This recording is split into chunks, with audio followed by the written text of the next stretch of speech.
Alright, try the wrap snacks. Oh yeah. Same. The goal is to be rich forever. Fucking sweet chili, lemon pepper. That's the fucking guy. Yeah. Rick Ross. Oh, it's dark red. Right, dude? Oh my god, it's... Oh, that is weird. I didn't get, like, particles in there or anything, but, like... It's not a pleasant smell.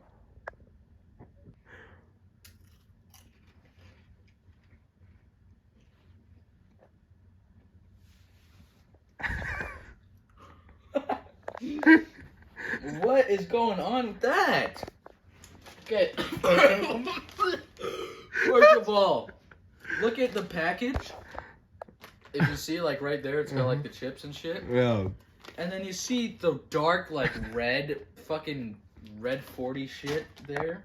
Yeah. That was an experience. Does not. It's like tasted so like fake and just nothing of it tasted real. You get like It's the like- barbecue taste. There's not even barbecue.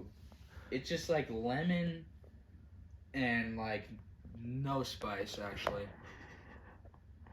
Or maybe it was like barbecue and whatnot. They're not like all barbecues, like barbecue and then just putrid. There's pepper and chili. 0? No, I don't taste any of that. Oh. I mean, I just like this is middle of the road. It's not terrible. Just 5 out of 10, I guess. I'd like 4.5. This guy. Yeah. Alright, Right now, actually, this.